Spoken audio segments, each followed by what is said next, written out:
There's a story to be told, a future to behold. There is more to who we are than what they hear.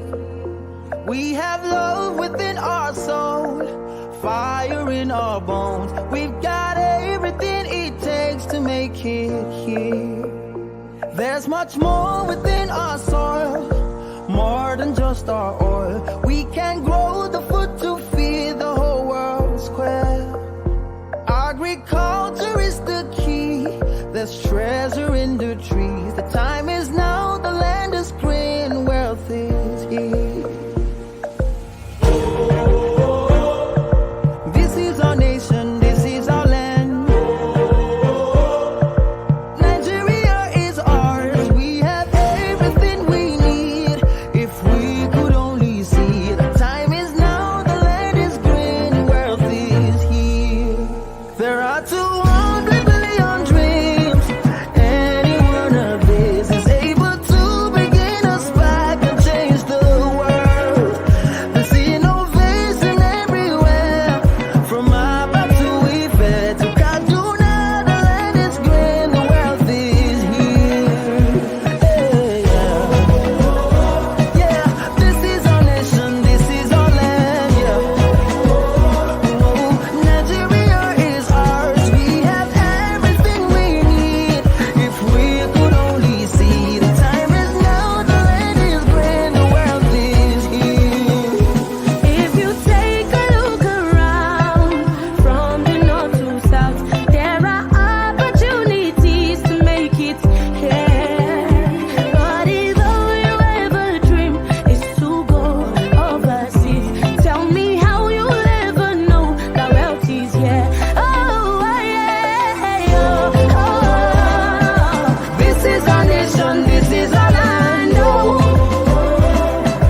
Nigeria is ours. We have everything we need. If we could only see, the time is now, the land is green, the wealth is here. So pass on the baton, pass on the torch.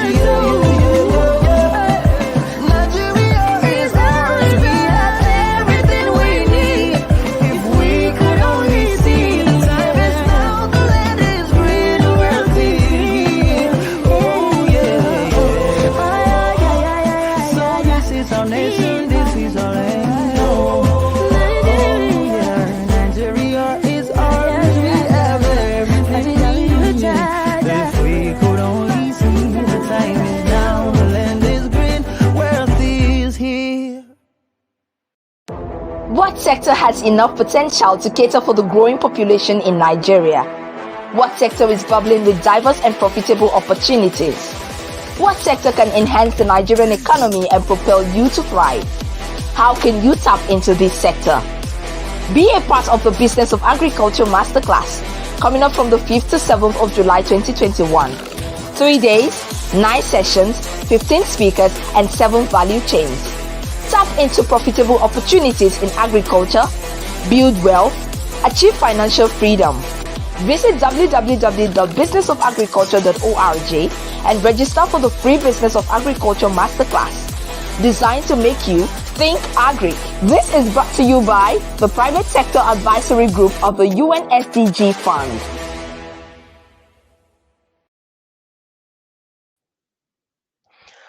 Good afternoon, everyone, and it's still the business of agriculture.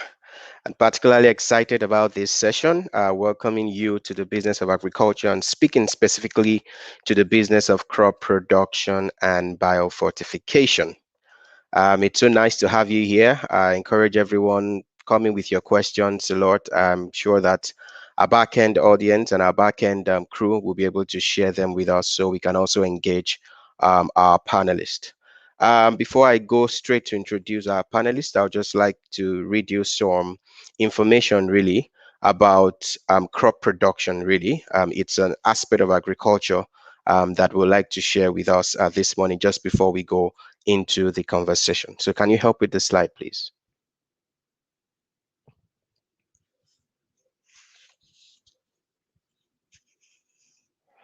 Thank you. Can you go to the next slide?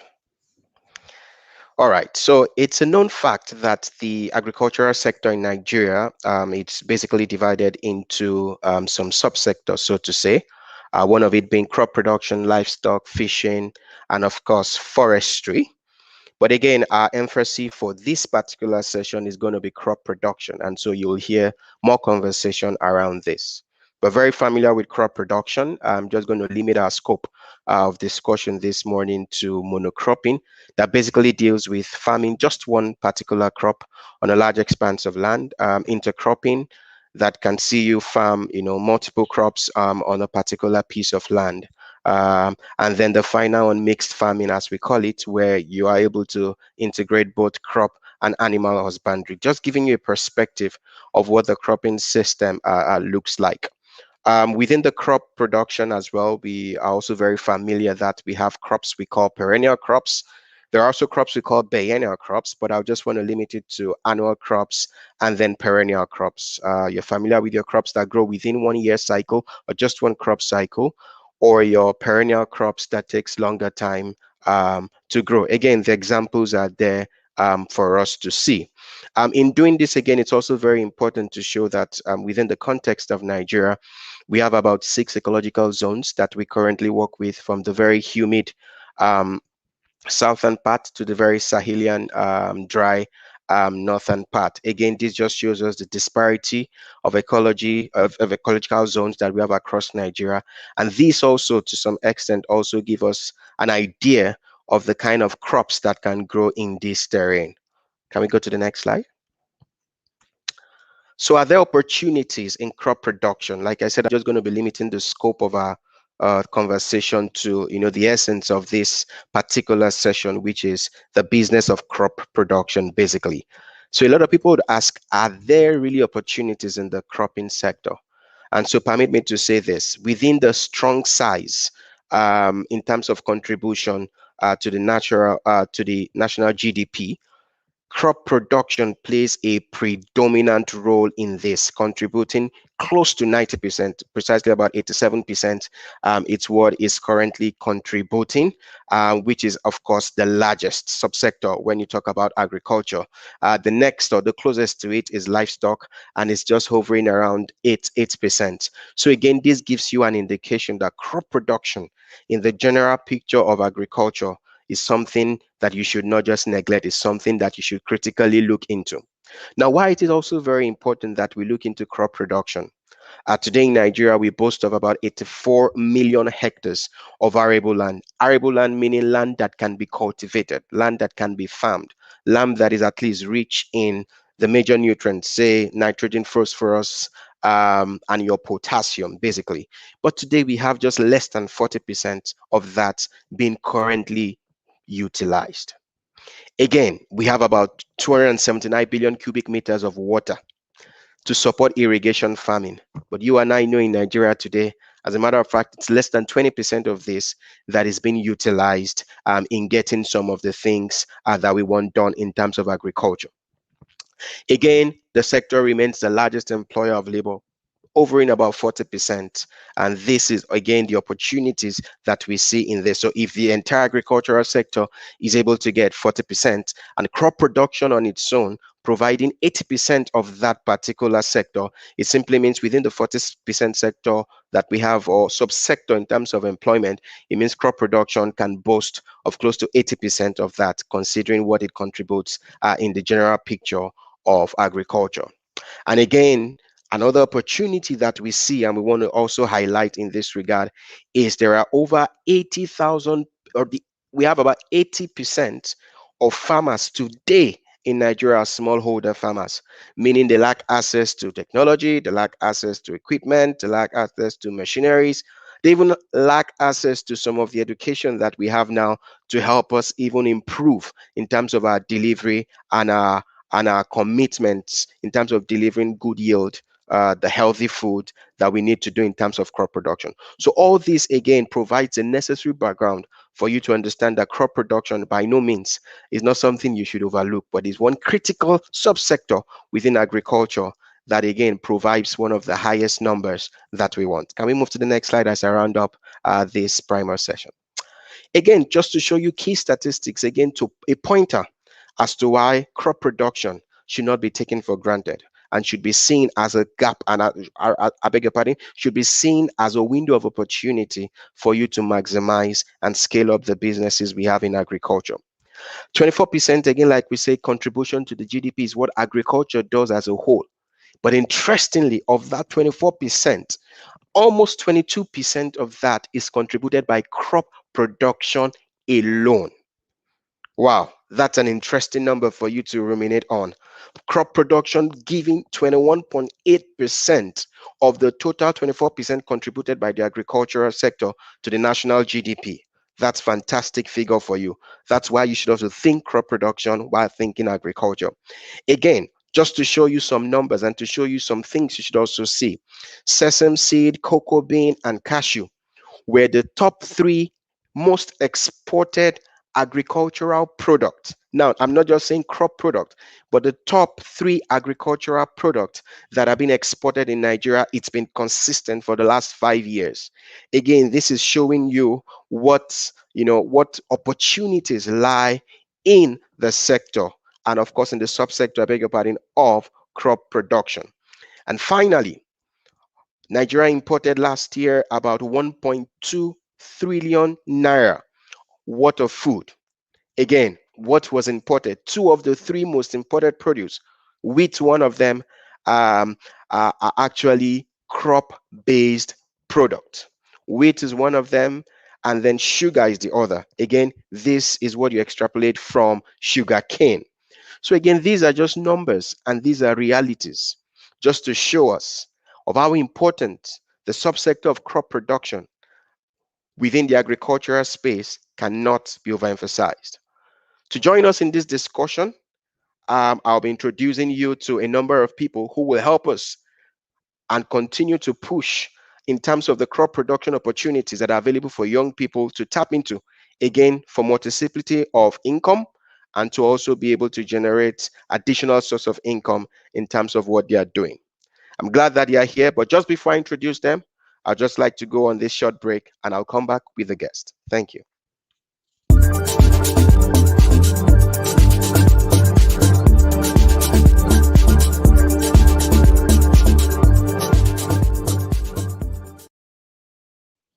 Welcome back, and it's still the business of agriculture, more importantly, the business of crop production and bio-fortification. So first, I would like to welcome and introduce to you one of our very, very, very distinguished facilitator or participant for today. And she's no other person than Mrs. Edobong Akpabio. She's an entrepreneur, a business consultant, a mentor.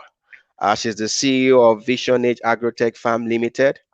She chairs on a number of boards. She is also a volunteer for Faith Foundation, a volunteer facilitator and a volunteer mentor. She's also a certified lead auditor and also a Cherry Blair Foundation mentor. Again, a professional CV you can also see on LinkedIn. So I don't want to go too much into that so that we can dive into the session. But you're very welcome, Mrs. Edobong Akpabio. It's nice having you here. Thank you, Dari. I'll go to the next person, and he's also a very familiar face, and I know a lot of people know him so well. I like to call him by name, Ambassador Sholabomi Adeniyi, the only ambassador farmer we have today in Nigeria. He's an Israeli-trained agribusiness development expert, and he's also a value chain expert with passion for agriculture and advocacy. Of course, he has a huge experience in this sector, and I know that during our conversation, you will hear more of that. Why is he called the ambassador? He's also a UN ambassador for world peace, so that's why we call him, but you'll get to meet him more. He's also a coach, and he's also a mentor. You're very welcome, Ambassador Adeniyi Sholabomi. Thanks for having me, Dari. It's a privilege to be here. All right, thank you. And the last but not the least, my very good friend. I think at some point in our career, we were together. But today he's doing great, great, great things. Permit me to welcome Farmer Samson Ogbole. He's the team lead for Eupepsia Place Limited. Some of you might know it as Soilless Farm Lab. It's an ag tech company.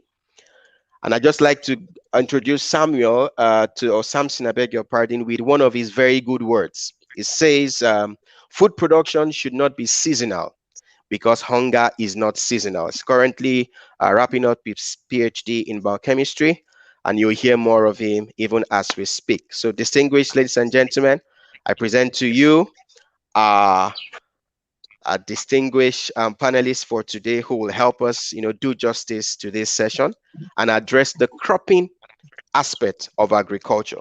To dive into the question once again, I'd just like to cue into the manager to say you would like to go on a short break, and then we'll be back to start this session. Thank you very much.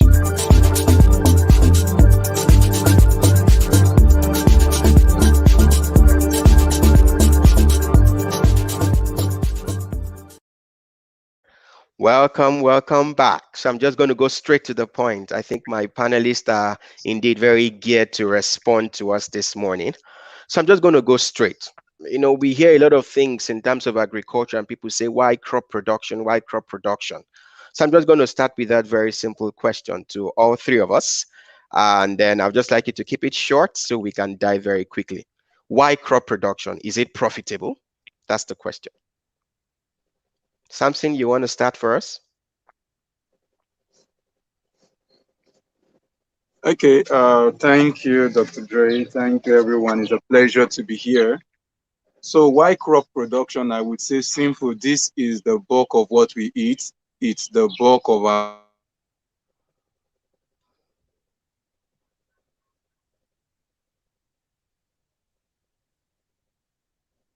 feed alone will not take care of what we eat. Is the bulk for our sustainability, is the bulk for economic development, from our textile industries to our pharmaceutical industry to our construction industry. The bulk of what they use also comes from crop production. So crop production. So yeah, thank you.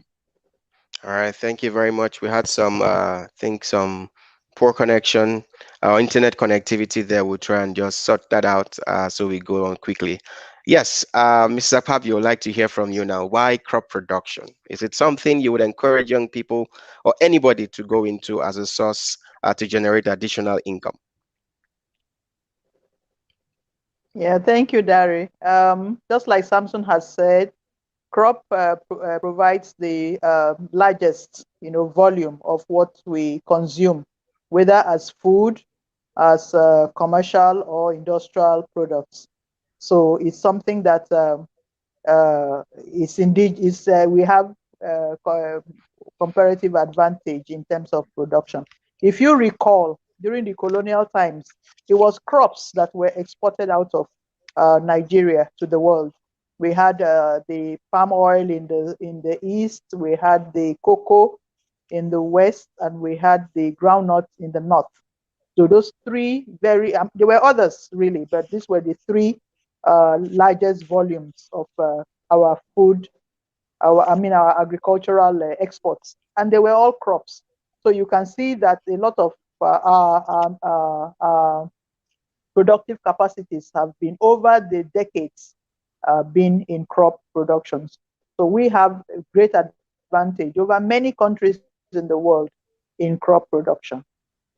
All right, thank you so very much. I'll pose its different question to Ambassador Sholabomi, and to say how profitable is crop production? Is it something very profitable? Yes, thank you very much. It is very, very profitable, and it requires less inputs, and it gives maximum output. But there are basic things that need to be in place, and one of it is land. The more you have, the more you can do, and the more you can get. Don't forget, Farmer Samson, told us about the fact that crop is the basics of our existence, and Madam Akpabio, put it up that it has really helped us as a country. Now, individually, with crop, you are more sustainable. With crop, you know what you're doing, and with crop, you can cash out. Fantastic. One very vital thing you said that would drive me to my next question is that for crop production to, give you that level of, income that you desire, You mentioned land, and so I'm just going to throw the next question to Samson. We know that we have vast arable land, but however, this land is not accessible to a greater extent. So we'd just like to get your feel. Now that land is an issue, what remedy are you posing for young people going into crop production in this regard? I think I lost something there in terms of network connectivity. So I'll throw the question back to you, Ambassador Shilabomi. Land is an issue. How can we remedy that now? Okay. When it comes to land, there are different ways you can get land for your agri or for your crop activity. You can get land from the government. You can get land as a private farmer, and I will say that is my area, one of my major area. I love investment on property on land. You see, one thing with agriculture is it's so awesome that you buy a small piece of land, you do all the documentation, and you start farming on the land. You are making money from your farm activity, and you also adding value to your property, which is the land. Now, you like I said, land you can get from government, land you can get from as a private person buying from families and doing your documentation. You can get through inheritance, and no matter how bad it is, there is a small portion of land for every one of us. You know, most of the time we live. Everybody comes from somewhere, and we have land one way or the other. So most time I tell investors, would you like to consider your location? Would you like to consider where you come from? Will you want to talk to your king or to your chief or to somebody in that location, in that locality of yours that you can get land from? So if you can't do that, then the next thing is for you to buy. And when you are buying, you require to work with professionals.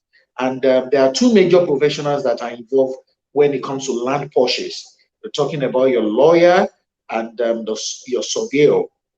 Please always make sure you work with those professionals. So the moment you buy a genuine land and you have your documentation, then you will have peace of mind. Now, if you can't afford to buy through that, then you can talk to the government, of your state or your local government or whatever it is you are. There are lands, government still push out lands, but it's a bit tedious and not easy. But if you are patient enough, you can get this property from government. All right. But when it Thank you comes to very much. crop production, land is crucial.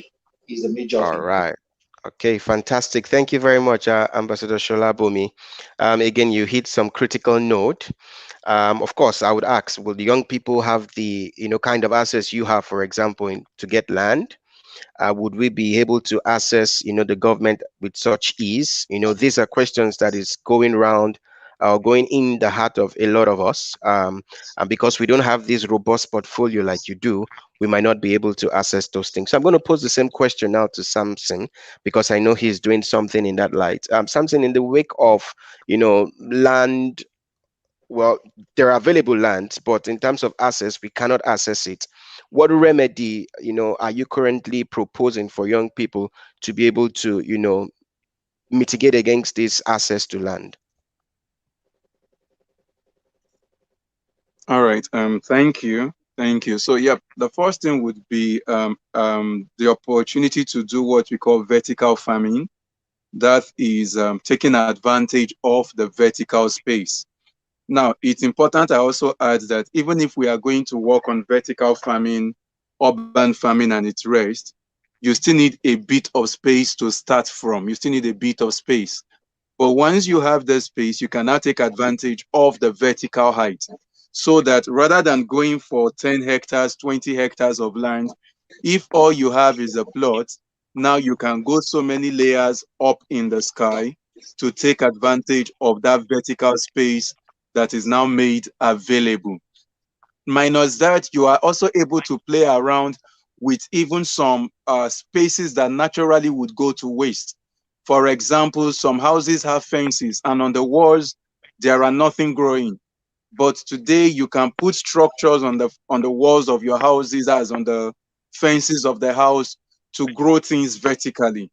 so that at the end of the day, everybody has an opportunity to grow something.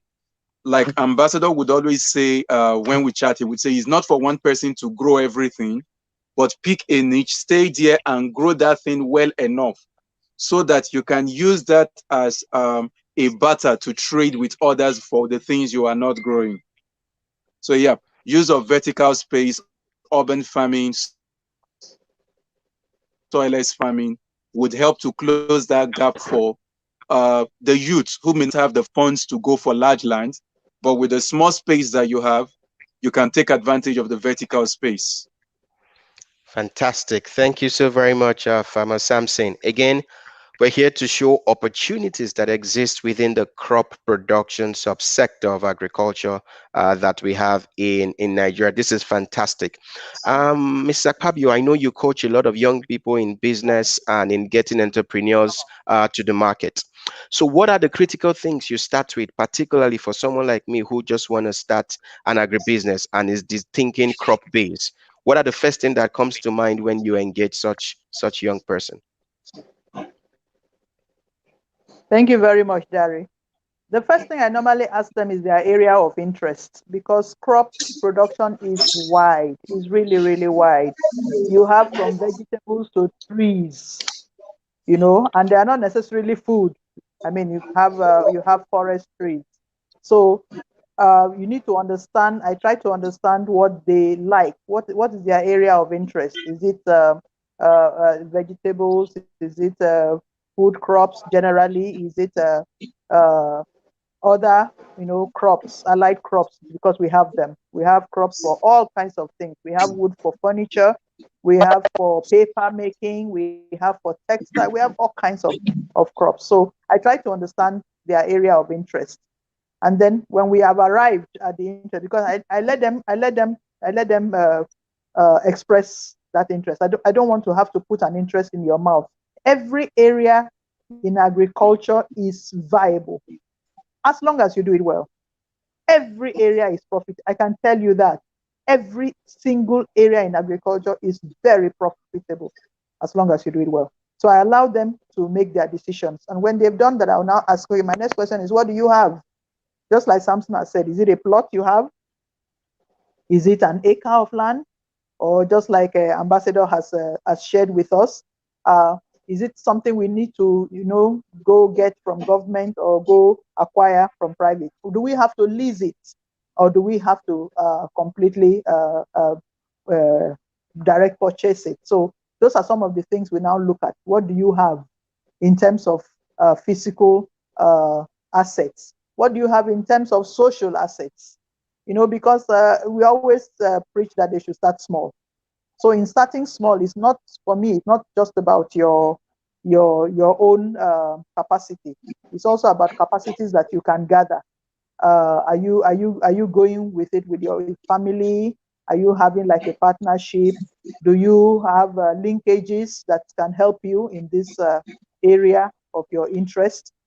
Because it's something that they need to know. Sometimes we are not an island, so you just don't go start a business and then you start looking around for the support systems that you require to make your business to grow and scale.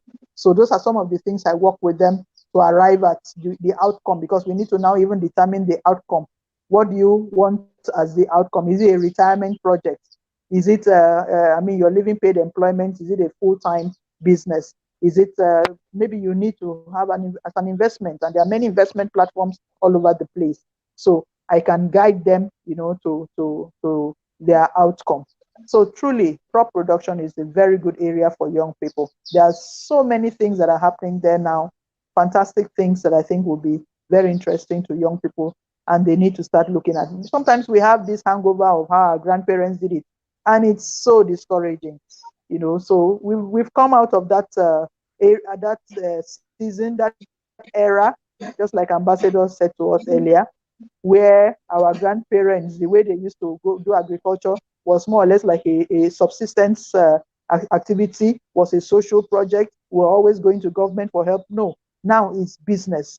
I'm talking about high value business that can give you high value numbers. And we need to look at that. And I think young people, they like big numbers. So I think this will be very interesting for them. Fantastic. Thank you very much, Mrs. Apabio. I think you hit some note there that I would want to just sustain in this conversation. Whenever young people come to you, one of the things that come to mind is what asset do they have? So ideally, you cannot come into crop production empty-handed. You need to have something for you to be able to at least start in that particular place. You can't just say, I don't have anything, and then I want to do crop production. I don't think it will work. You also said something, and I think I want to go straight to Ambassador Sholabomi on this. You said it depends on what type of crop production or what type of commodity, what type of crop they want to venture into. And this will lead me to my next question. I've heard a lot of people say, oh, I would never do perennial crops because I can't wait for 200 years to start reaping the benefit. I would only go for crops that will probably mature within 1 year. So, Ambassador Shalabum, I just want to know what aspect of this crop production would you advise we go into? Which one will give us the best of funds or the best of returns? Okay, thank you very much. I will say once I was young, now I am old. That's the same thing that applies to crop production.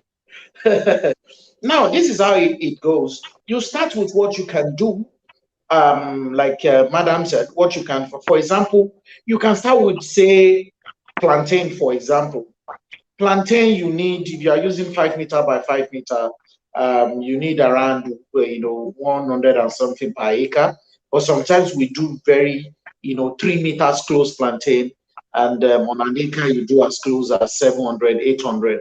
Some people even do 2.5 meter by 2.5 to give them 1,000 on an acre of land. Yeah. Now, an average plantain is around 500 naira, around 50 naira per kg. Farm gate, say you have 10 kg per tree, that is 500 naira. 500 multiplied by 1,000 trunks will give you 500,000. Your investment of soccer is around 150 to 200. Your land clearing and all those things. So your investment you can make with some return over investment ROI in a year. That is plantain. And going forward, you still keep getting suckers. You can expand your farm.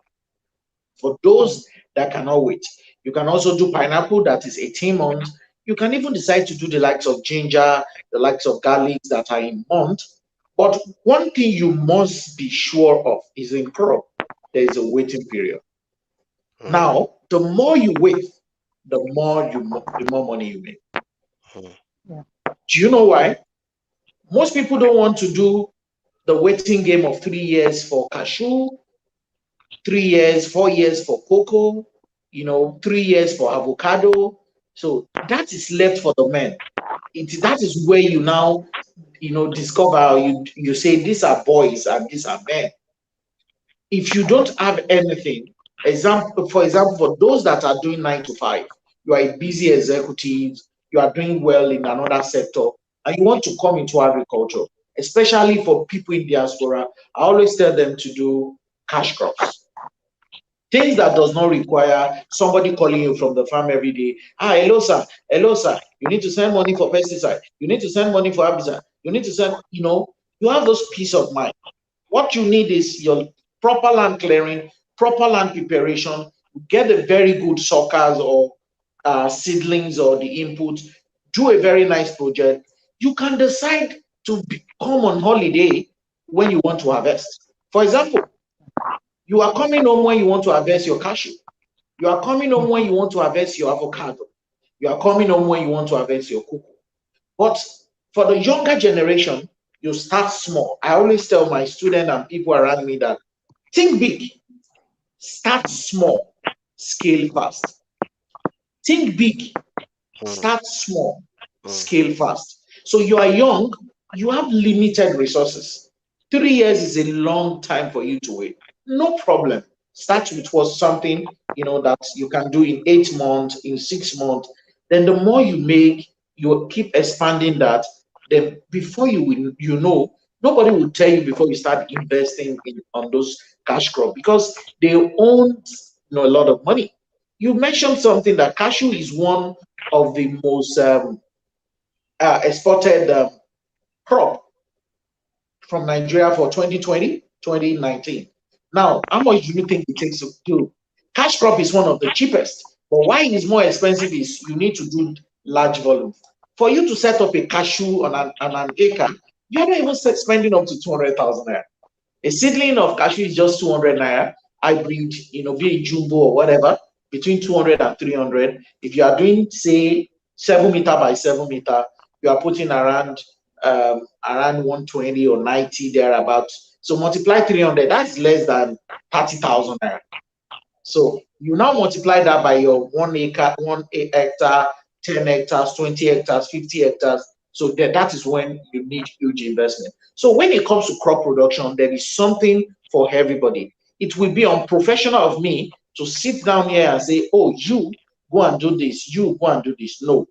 Your personality, like Madam said, your person will determine what you can do. All right. Thank you very much. A very, very, very well said response there. And I think it came with a lot of punchline, if you permit my choice of words. So I like to say, they say crop production, there is always a waiting period. And it has to incubate, you need to allow it gestate, permit all the agri terms here. Just trying to use it for you to understand that it really needs you to wait. And he also mentioned something. He said, the more you wait, the more your money. If you decide to wait for 20 years, maybe it could grow as much as R1 billion. But that's good stuff. And he also said, think big, start small, and then scale fast. So, Samson, my question goes to you in a similar fashion. There's always been this noise of, start small, start small, start small. What exactly is starting small? When you say start small, what exactly is small? So small is starting within what you can afford. What you can afford and what you can manage. Like mommy said earlier, she made a statement of, you ask the youth, what assets do you have? So if what I can afford is 10,000 naira, start with that. Do something with that. There is this whole thing of, oh, I want to go into farming and I need one Uncle A, Uncle B, Uncle C to support me. But when you start with the little that you have, it is easier for Uncle A, B, C to see your success or your lessons that you have learned through failure and say, this is what I am supporting, as opposed to just having mansions in the air of dreams. So starting small is what you can afford. So if all I can afford is just to grow a single cucumber plant, grow that first, sell that, understand how to grow one before you start looking for money on how to grow 50. For other people, it could be just all you have could just be starting with 50 or 100 plants. So small is within the definition of the assets that you can afford. That's one. Number two, for those that have enough money to start, starting small is start it with what you are willing to learn with and lose. What you are willing to learn with and lose. Because no matter how much you go through in this agriculture as a starter, I always say this, you cannot go on the internet and read enough to become a doctor through the internet. You cannot go on the internet and read enough to become a pilot. So you cannot study enough on the internet and say, I am a farmer. So there is a learning curve. So even if you have all the money in the world to start, still start within the limit of what you are willing to lose. Then, of course, when starting, have coaches around you who you can run to, people doing what you intend to achieve, so that you can learn from their mistakes and they can guide you all the way. So starting small is one, within your assets, within what you can afford. Then number two, for those that have a large bank account, starting with what you know you can afford to lose. That is starting small. Hmm. Thank you very much, Farmer Samson Ogbole. I think you did justice to what small really means. I think I have a completely different perspective as to what small really means now. And I think a lot of young people out there also listening have quite some understanding about that. I know we've talked a lot about, arable crop. I think if I would re-echo some of the things Ambassador Sholabumi said, for those who are probably young in this, it might be best for you to start with short duration crop. When you grow over time, then you can go into a longer duration crop or perennial crops, as we might want to call it. So one quick thing I want to ask, and I want to start with Mrs. Akpabio, is what are the common pitfalls that anybody going into crop production should be wary of? Thank you, Dari. I have what I normally call um, what I normally call unexplained expectation. Mm. There are some expectations that people just have that one grain of corn is going to give them several cobs. Reality TV doesn't work that way. So sometimes you just have very mismatched expectations, bordering on rumor mongering, bordering on things you hear from people who tell you some highfalutin information, and you do not cross check. And now we even have a large base of fraudulent investment packages all over the place promising huge returns on agriculture. So when there's a mismatched expectation, it is a big problem. And a lot of farmers have gotten their fingers burnt. When I say farmers, I'm talking farmers in quotes, have gotten their fingers burnt as a result of working on such numbers from mismatched expectations. Another thing which my colleagues have mentioned in different ways is that there is this costly assumption. You assume that farming is easy. So you come into the business expecting that anybody can do it. Some people have told me how they have watched videos on YouTube to know how to do a lot of stuff. I agree. But I told them I had all the opportunities to do the same thing. But me, I would always do not only the video, I will do classroom training and I will do field training. Because over the years, I have discovered that if I don't get a 360-degree knowledge, I'm already planning to fail. So let's not have such costly assumptions. You cannot expect to watch YouTube, just like Samson said, and become a doctor. It doesn't work that way.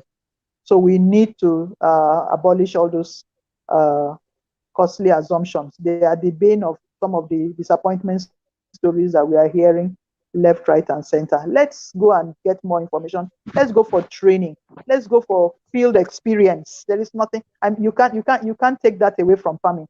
Field experience is just all about what farming is about, I tell you. So when you find yourself in a fix, you can trace to what could have gone wrong. There's a principle that is provided for you at experiential training. Now, another thing is when there is poor funding capacity. Before poor funding capacity, please let me take that back and say the next one will be a poorly articulated idea. Many of the people I've had to work with, either as mentor or as a coach, they have a poorly articulated business idea. So by the time they're talking to you about this business idea, you can pick holes. First, you could do toothpick level holes. Before you know what is happening, you are doing real how many inches aluminum pole holes. So we need to have agricultural agribusiness ideas that are properly put together. There is a principle for ensuring that your business idea is valid. And that's a principle. You can use it for any business you want to do, whether it's farming, whether it's aviation, whether it's maritime, and it will tell you if this is valid or not. And it's not talking about it, it's not giving you a general picture. It's you and your idea. Is it valid for you? Because Samson and I can be in the same business, but we do not have the same advantages in the business. So when I follow those principles for validity of a business idea, I'll know whether for me that business is viable or not. So until we have people who can think deeply, who can do some basic work to ensure that their business ideas, especially in agriculture, are viable, we are going to have a lot of problems that people are facing here. Then we come to the funding part. Just like we have said, people want to start the way they think is going to give them huge numbers. But let me tell you something, Dari. I have discovered that there are some activities that you come into and they will always need your huge financial attention. So every time you are called upon, because you didn't really plan properly. So whenever for you to get this outcome, you need to invest and invest and invest and invest and invest to get it. So somehow they don't meet those investment procedures and the outcome tanks. So we have a lot of that. We have so many other smaller ones like the absentee farmers. When I say absentee farmers, I'm not talking about farmers, maybe they are in full-time employment and they have farms. I'm talking about even farmers that are full-time and they're not paying attention to their business. They don't keep good records. They don't engage in self-development. They don't participate in communal active. For instance, if I want to go into vegetable, I will be locking into fellow colleagues who are also in the business. We see each other as competition. We haven't gotten there yet. We are collaborators, not competitors. We complement each other. We can't compete against each other. The market is too wide for us to feel. So it is better for us to be collaborators and complement each other than for us to be hiding from each other because we are seeing each other as competitors. Those are some of the areas that I can share with you now. Thank you so very much. I think again, aptly put. It's good to also know crop production, like you say, it's not easy. It's a serious job. It's not easy. Don't let anybody give us a myth of that. And I see somebody also wrote online saying people assume is 1+1. It is not 1+1, as you've heard from the horse's mouth. They've also emphasized again, just like Samson also said earlier, it's not all about the Google of this world. You can get all the information there, but how will I put it now? But it has to do with something practical. You need to experience it and not just something we watch over a screen and think we can, replicate the same thing, which is also nice. Again, some of the other small bits is, do not have your farm and then sit in your house and expect that, oh, everything will be fine. Do not be an absentee farmer. Things can go wrong in a twinkle of an eye. And she also emphasized the need for you to plan and plan again to ensure that everything is right. And one very important point she did say is that, do not compete with the next farmer beside you. Rather, look for complementary ways to engage one another and collaborate. I think this is one critical thing, that is very germane in terms of what we practice now. Because the next person is also farming tomato. I want to outshine him and probably, rather than collaborate and get scale and meet bigger people where you can sell. So I think that's also one very critical thing. So just before I come to Samson in terms of some of the youth aspirations as well, I want to go to Ambassador Shulabomi to just ask and say, now that, one of the things we've said as pitfalls, things we should avoid in terms of crop production, for me who have a 9-to-5 job, so what does it mean? I cannot farm? I didn't say you cannot farm. What I'm saying is that you should farm what will give you peace of mind, and that is the long-term crop. Something that will give you peace of mind, something that you have control over, something that you understand the requirements, the rudiments, and you have the plan to follow. You know when to plant, you know when to weed, you know when to apply nutrients, you know when to introduce maybe your beehives, you know when you want to harvest. After harvesting, this is what we are going to do. So I'm saying that it's not encouraging. We've seen a lot of failed projects when it comes to you doing things that involve that require your involvement every day. You are a banker, a banker, for example, that they are one of the professionals that are always very busy. So you are in a board meeting or you're somewhere and your phone is ringing. The phone is on vibration and the person calling you is your supervisor or your farm manager. And anytime this guy calls you, you have high blood pressure because you know he's not bringing good news. He's not a carrier of good news. He want to tell you that something is wrong somewhere. He want to tell you that the generator has sparked up. He want to tell you that there's a problem. So you don't need that.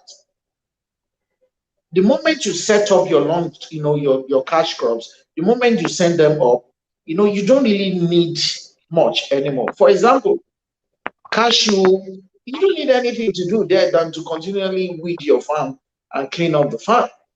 You don't need to go there again. You don't need to stretch yourself. So you can always say, okay, every three months, I want to drive down to the farm. Even if you stay in the mega city and you have farm in one of the village, you can say, yes, I know that the last Saturday of the month, I'm doing the Saturday and Sunday in the farm. Then I'm coming back to the city Sunday evening. You can put a property on your farm. You can decide to stay in an hotel that is closer to your farm. You see, it's a business, and we need to take it like a business. You need to understand the inputs and the outputs before you even go into it. You need to do your SWOT analysis. You need to have a standard business plan, not the likes that somebody will just write for you just to make sure that something is good on the paper. Are you getting me?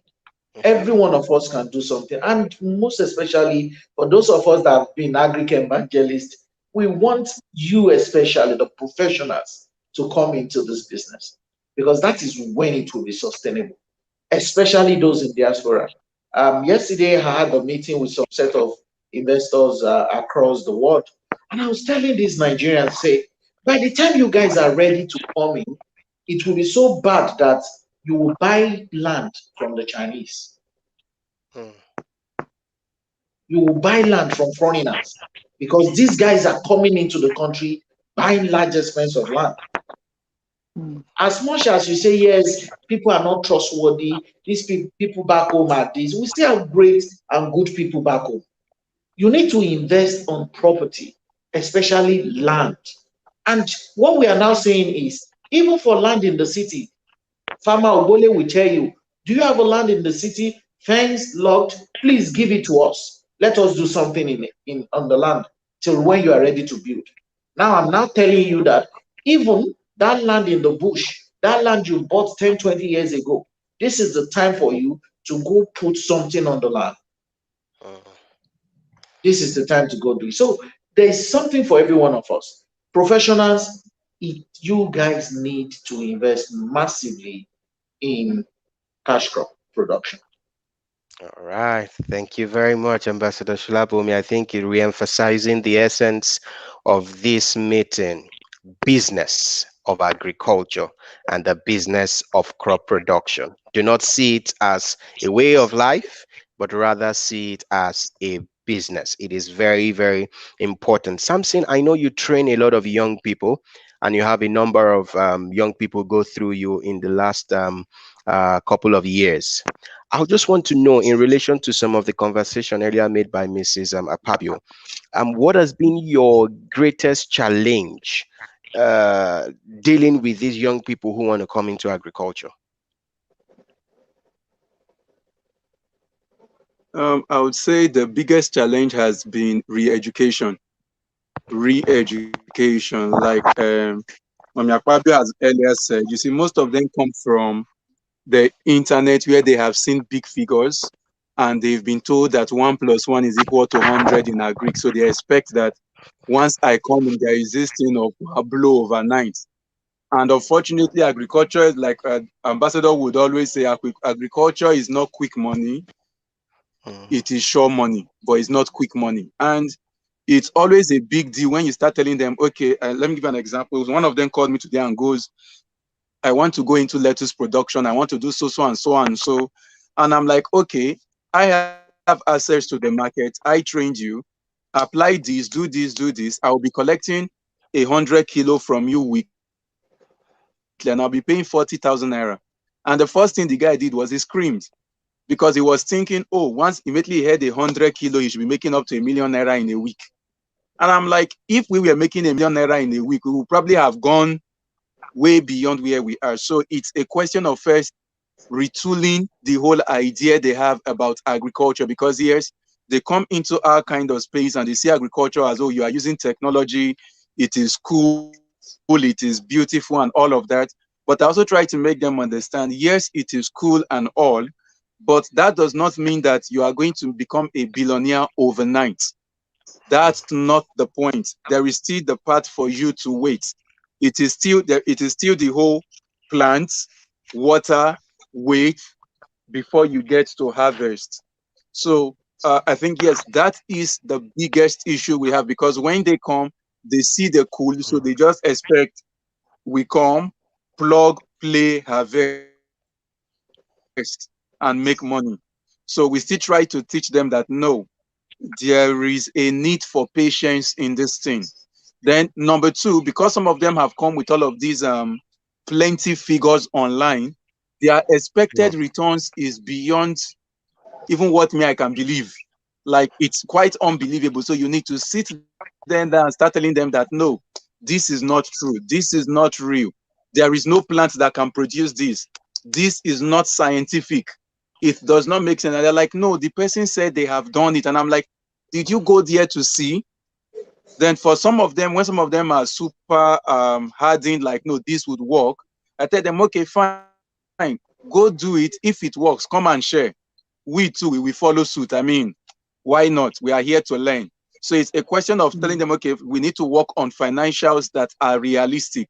So this is what you have, this is what you can achieve. And in some cases where we have the power and the means, we give them space around where we are to say, okay, do the farming. I have some people who come with their family members, and their families are like, oh, we want to invest in this person. The person has said they can achieve this much and this much. And I'm like, okay, wait, let's start little. Of course, the young person is always pissed off, like, why are you now the demon that is stopping my blessing? When I say start little, do this little thing first. Let us see it produce before we start going mega scale. And then number three, I think that is another big part, which is most people just have this, or most youth just believe, as long as I'm in agriculture, people will buy. And I'm like, no, it's not like that. The fact that you are producing food does, and people are eating, does not mean they will necessarily buy from you. And I always like to give this example of everybody. As a guy, I have a barber that I pass their shop before I get to the barber where I will cut my hair. As a lady, there is a person's salon you will pass before where you make your hair. The same way, as a food consumer, I can decide to skip your shop to buy from somebody else. So we try to ask them, do you even have a market ready to buy what you want to produce? And you hear a whole lot of stories around, no, don't worry, trust me, I have it. And once in a while, I give them some produce and tell them, okay, you want to go and produce tomatoes? Yes, take these tomatoes, go and try and sell. When you are done selling, come back and pay. And we have some people who up till now have not been able to pay back because they ended up eating the tomatoes themselves because they could not sell. And they suddenly realize, oh, market is not just about you go there and people will pick it up, because those you are thinking of selling to already have the customers they buy from. There are some market forces at play that they do not understand, that they just feel, oh, farming is just about plant and harvest. And they forget that farming does not end at harvest, farming ends at sales. And which is why I love the fact that this is called business of agriculture, that the business does not start at planting at harvest and harvest. Rather, it is planting, command, manage, harvest, and sales. So most of them come in with the mindset of, I will just plant and harvest, I have blown. But they forget the most important part, the integral part, which is harvest and sell. And to sell is not just about taking it to the market. They don't understand logistics. They don't understand packaging. They do not even know that there are some markets they cannot sell to unless they belong to some associations or they come under somebody's name. So yeah, these are some of like, so I know most of the time people say, oh, is money not their main issue? I have realized over time that for most youth, money is not their issue. Information is their major issue. They are wrongly informed. So they believe that once we have money, money will solve the problem they have not seen. Unfortunately, when they have the money, they would have spent the money wrongly before they identify the real problem. So yeah, thank you. Fantastic. Thank you so very much, Samson. I think you spent some time doing justice to that.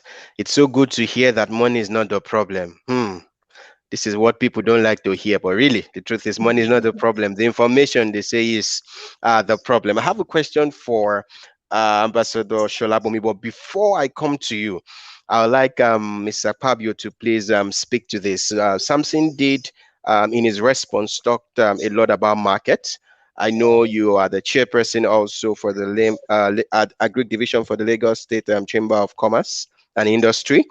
So I just want you to speak in terms of agricultural market. Now, not the export. Now, let's look at locally. If I'm producing and I want to sell locally, what are the things I need to look out for? Where are the places I need to go in order to be able to make this kind of partnership connections and to be able to also drive sales?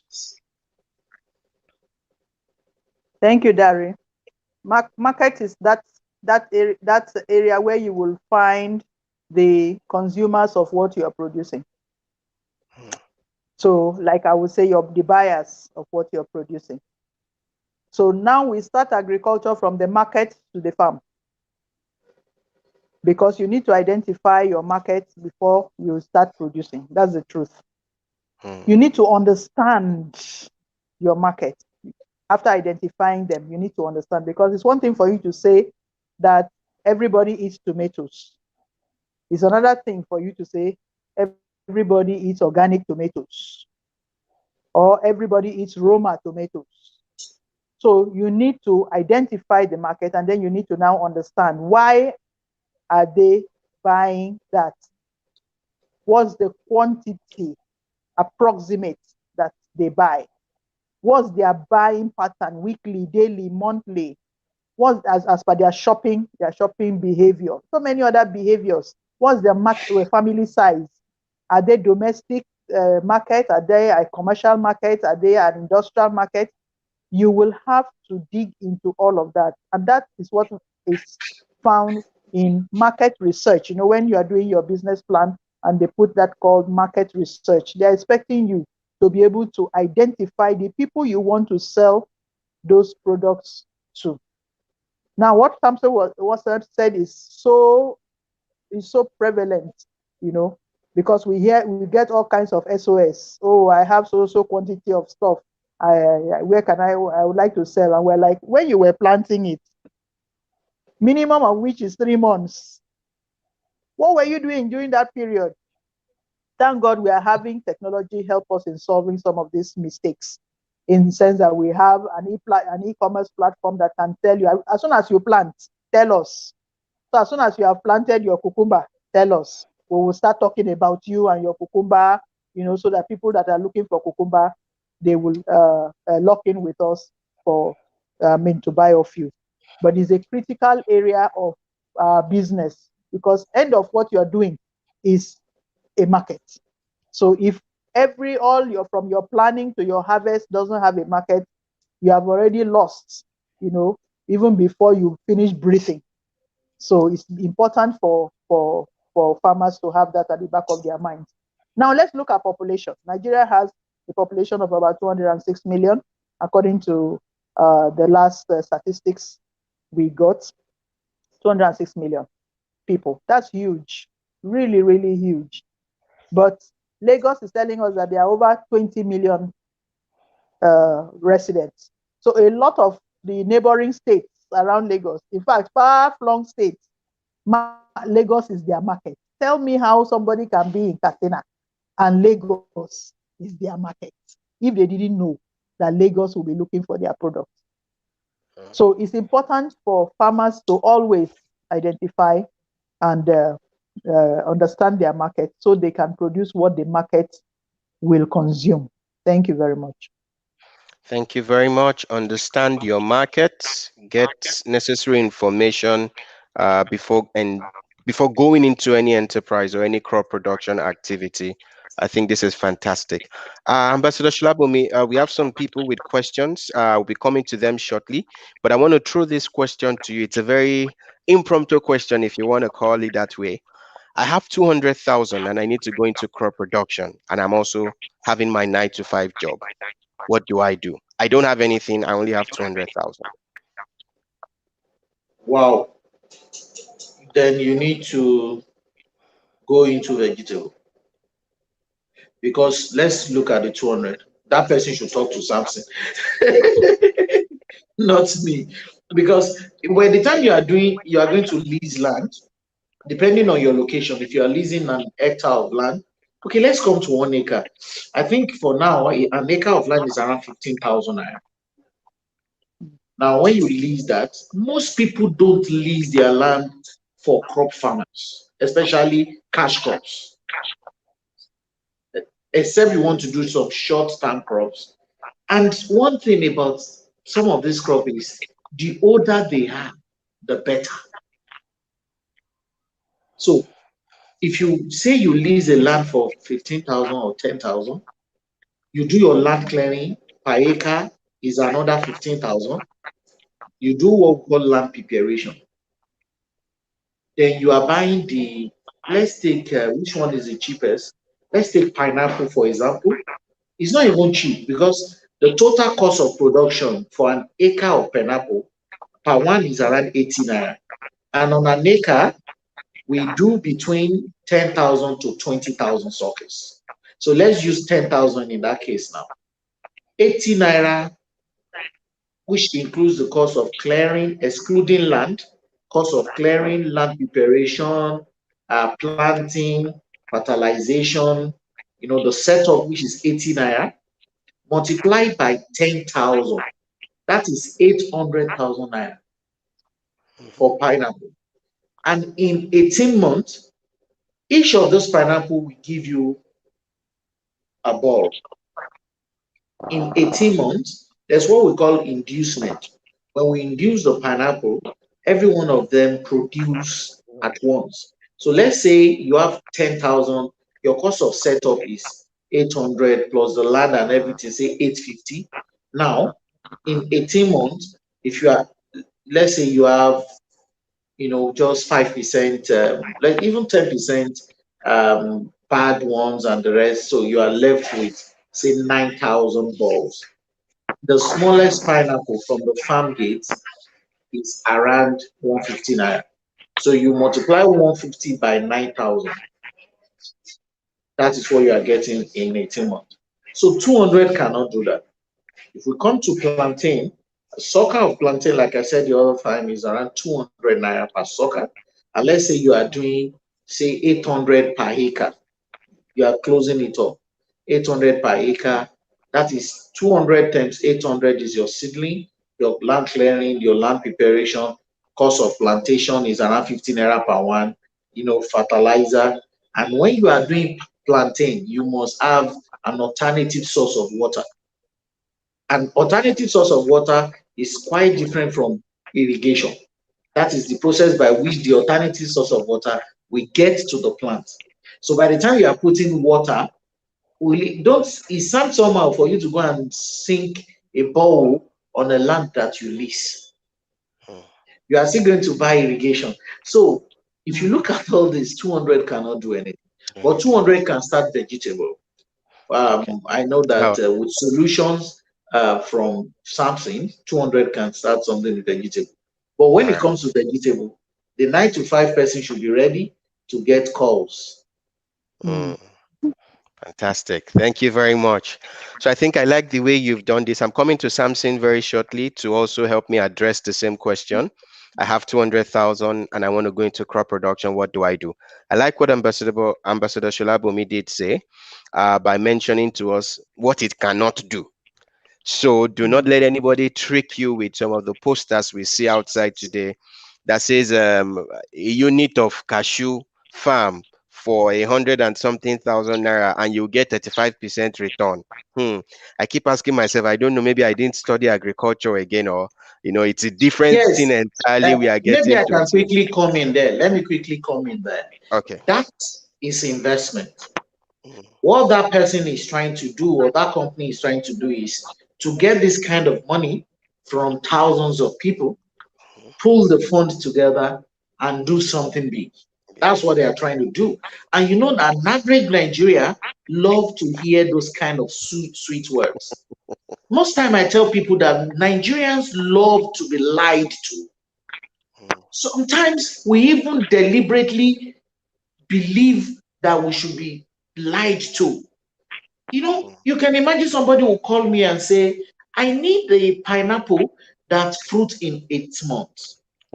I will be like, there is nothing like that, sir.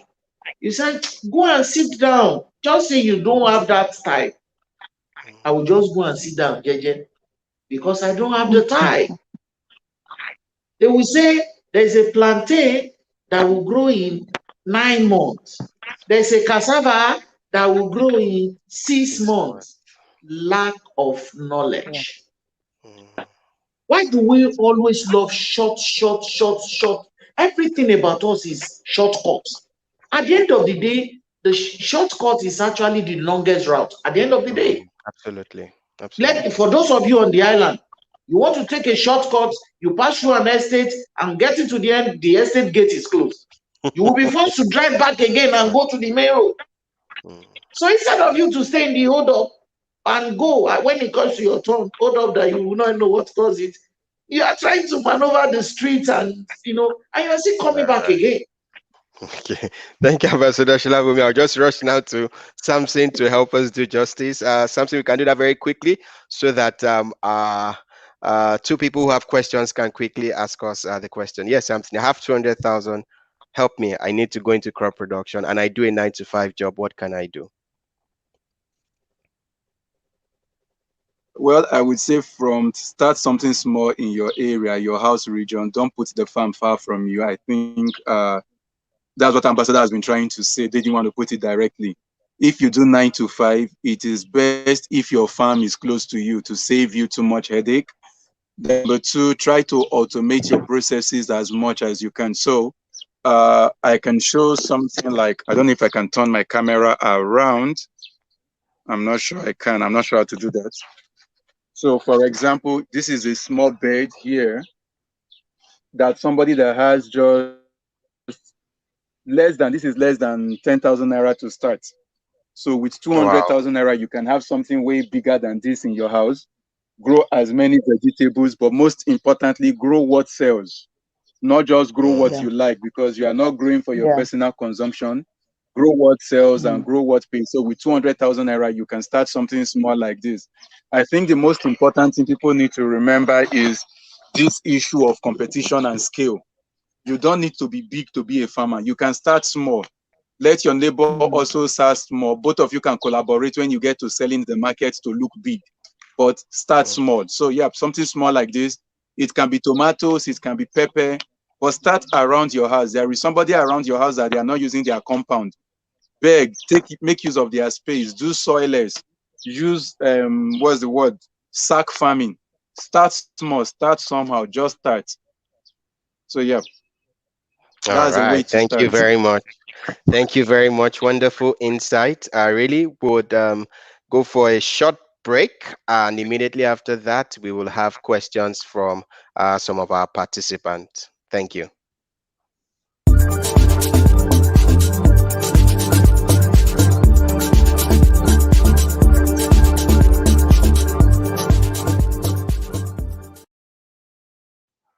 Okay, welcome back. It's still the business of agriculture, and more importantly, the business of crop production. So I think I have two people online, Chidima Mary and Talhid Alimi, with their questions. So Chidima, can you go first? Is Chidima here with us? Okay, if Chidima is not here, can Talhid Alimi, can you just unmute yourself? Let's see you and then ask your question. Okay, so I'm still notified now they are not yet online or they're having network. Okay, okay. All right, yes. So Chidima Mary, please go ahead with your question. If you are directing it to one of the participants, you can go ahead and mention their name as well. Okay. Good afternoon, panelists.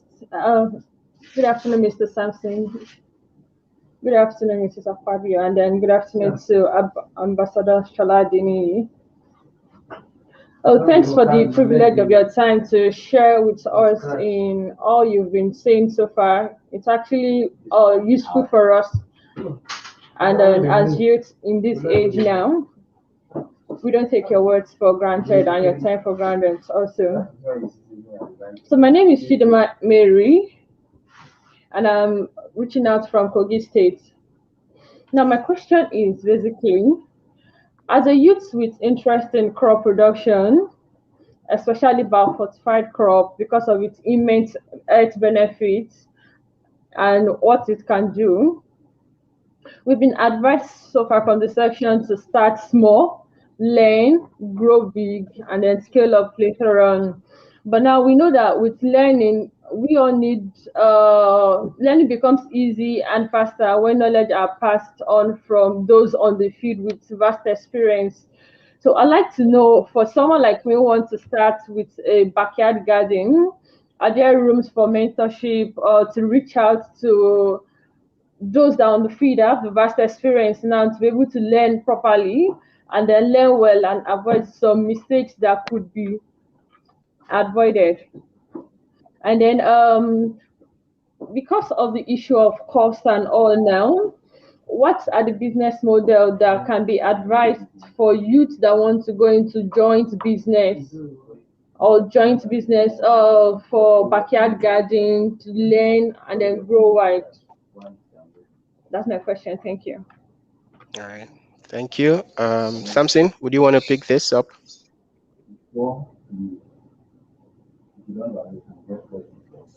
So I didn't get most of the question, but I think I had a part of mentorship. Yes, there is mentorship opportunity available for those that want to learn.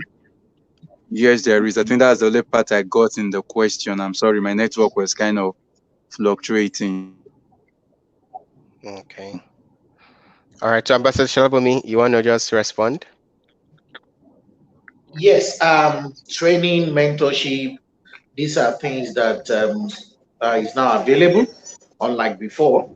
So we have a lot of programs, like Samson has a program monthly where he trains a lot, hundreds of young people. Then I also have interns program, that is internship program, which is more of you being on the farm and getting your hands dirty. So dealing with the soil. Then another thing is what you can do. You can start from the backyard, like you said, the backyard garden. But before you go into partnership, I will advise that you really have to stand and know who you are partnering with.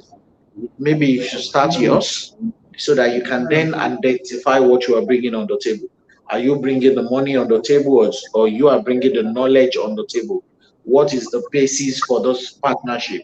When we talk about partnership, is just that in this part of the world, we are not wired for partnership. I have to tell you that I'm a very blunt person. An average Nigerians are not wired for partnership. You start good, everything is going on somewhere. Somebody will just say, you are not doing this, I'm not doing this, and before you know, it's off. Partnership to me, I see it like a marriage. I see it like a kind of, connection that before we go into this, we really need to understand. So please, if you are not starting with that, I will not advise you to start with that. I will say, start from the back of your house, understand that if you are so good, do you know that you can make a lot of money, setting up home gardens for people in your state? And while you are doing that, your state happens to be one of the highest producer of cashew in Nigeria. You can then begin to plant cashew. Before you know, you have your own cashew plantation, and you are still doing those small things you are doing. You are setting up gardens in the city. You are doing that. So you are giving what you have to make money and put in things that will help you even for the next 30, 40, 50 years of your life. So Okay. there's solution for you. You need a mentor, you need training. We are all available. Mommy Akpabio is there. Everybody, that's the new thing. It's a calling now, because we know if we don't help the younger generation, the business of agri will not be understood. So that's what we are doing. Anyone you reach out to, anybody, I will always give you a good solution. Almost free. Almost free. Okay. Yeah. So thank you very much, Ambassador Shalabumi. So can I, in Chidima's head now, say that you have affirmed that yourself, Farmer Samson Ogbole, and Mrs. Dobanga Pabio, by virtue of participating in the business of agriculture as a panelist, you are open to supporting Chidima if she reaches out for mentorship. 100% affirm. All right. Thank you very much, Chidima. Yes, I can see that smile. It's nice that you were able to hear Yes. your question. So you can reach out to the organizers, and I think they will help you do justice to get through to our panelists. Thank you very much. Thank you So very I think I have Tawheed Alimi. Are you online now with your question? Yes, I am. Yes, fantastic. Oh, fantastic. Please go ahead. Good afternoon, Mr. Darius. Nice seeing you again. And to Mr. Shegun, thank you for organizing this. And to our facilitators, I want to say a big thank you. So, quick one. My name is Tawheed Alimi, and I am connecting from Ekiti State, Nigeria. So, personally, I have long interested in bio-fortified products. However, from my experience, I realized that they tend to be costlier. For example, bio-fortified vitamin A cassava at the time got enough traction that a lot of producers were ready to key into that niche. But then, because of some certain factors, the adoption rate declined. Factors such as, let's say, low yield of the produce and subsequently low quantity from like processing it, and on the long run, price. A lot of farmers doing that are actually losing compared to their counterpart. So, for a small-scale farmer like myself, proposing to key into this value chain, what business models or strategy can one adopt in the face of this cost dilemma? Then, what marketing strategy do you suggest should be adopted that will overall guarantee sales of bio-fortified products like this, which could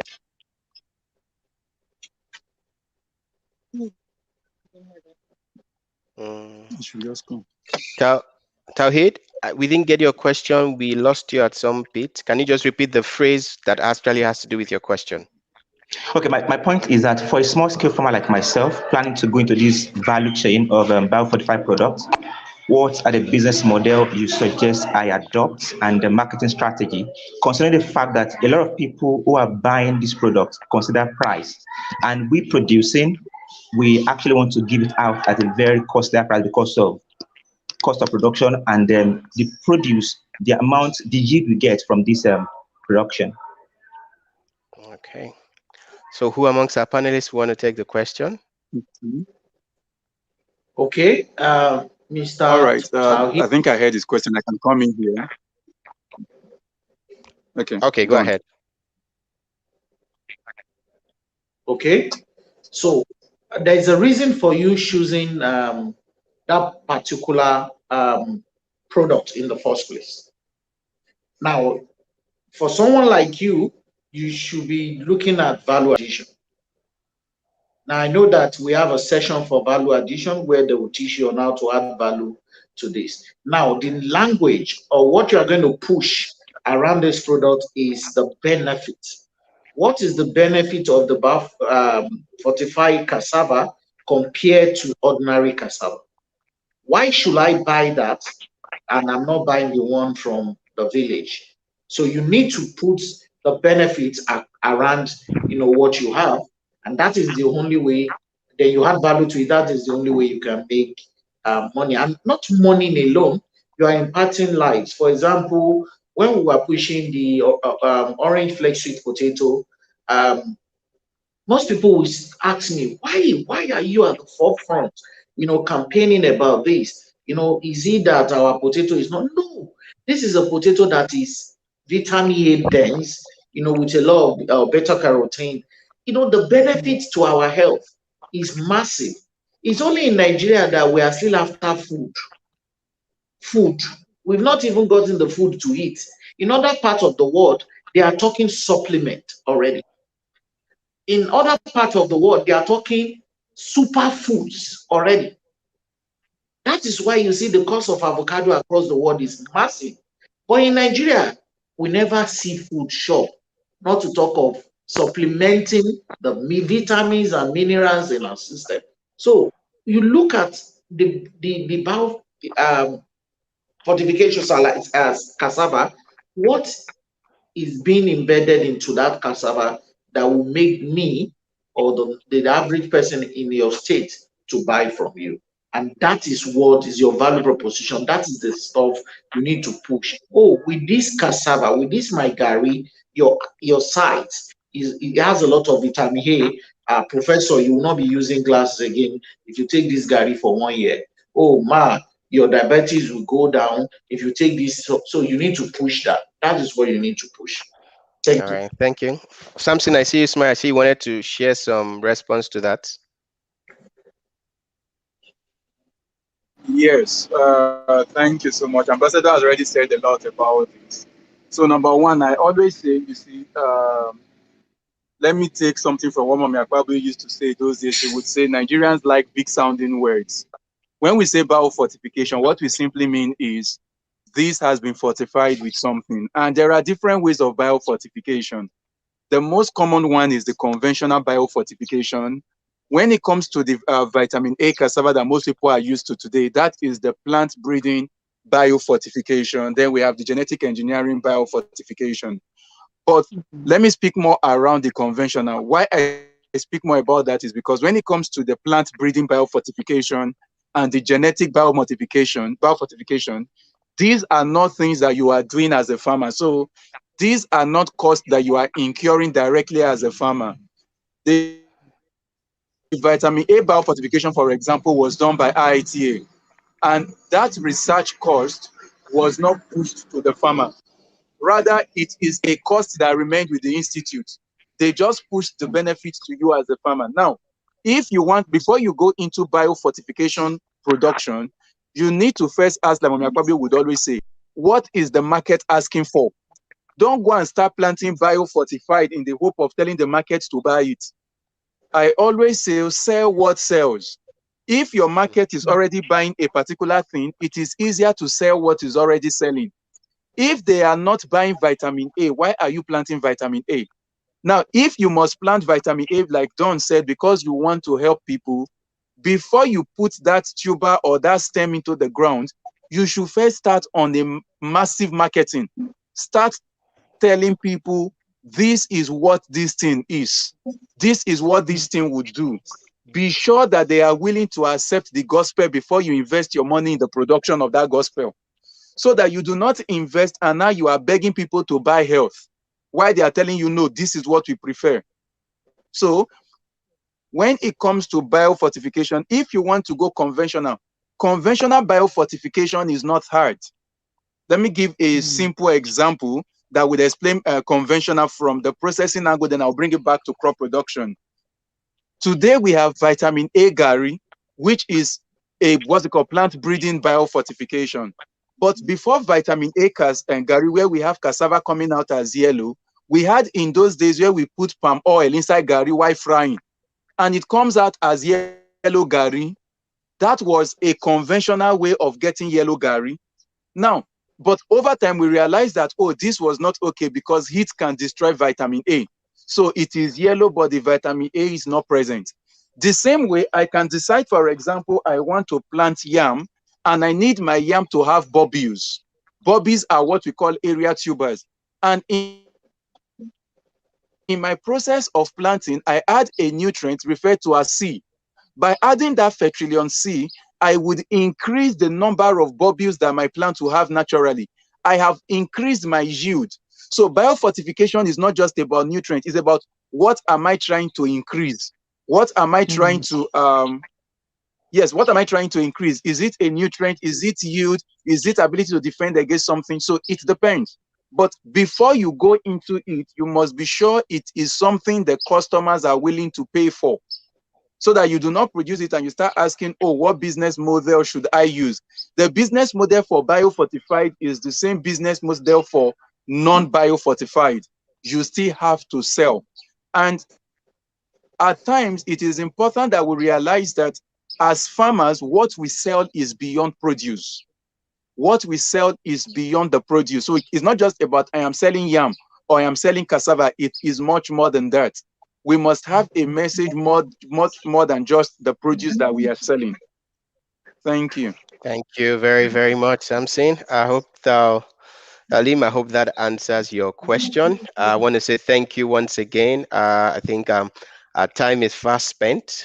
I see a lot of comments in our chat box. I also want to encourage our um, panelists. If you have time, you could go to our YouTube or our Facebook channel and just see some of the chats. I see our backend managers putting everything online for us. product and stick to it. I have 10 products I process and I do them passionately.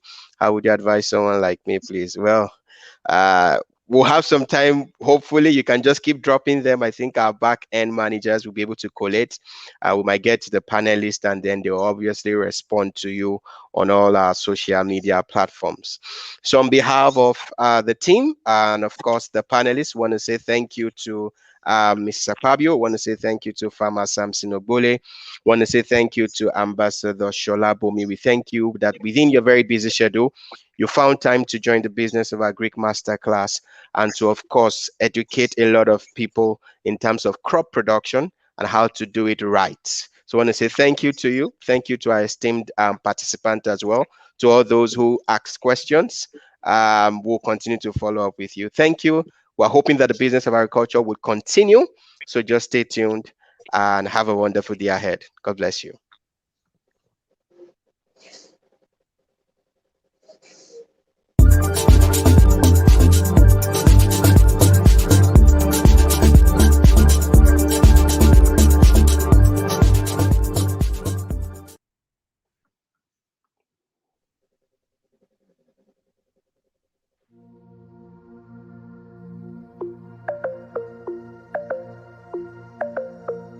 There's a story to be told, a future to behold. There is more to who we are than what they hear. We have love within our soul, fire in our bones. We've got everything it takes to make it here.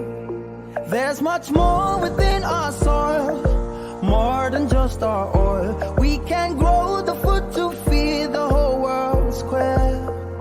Agriculture is the key, there's treasure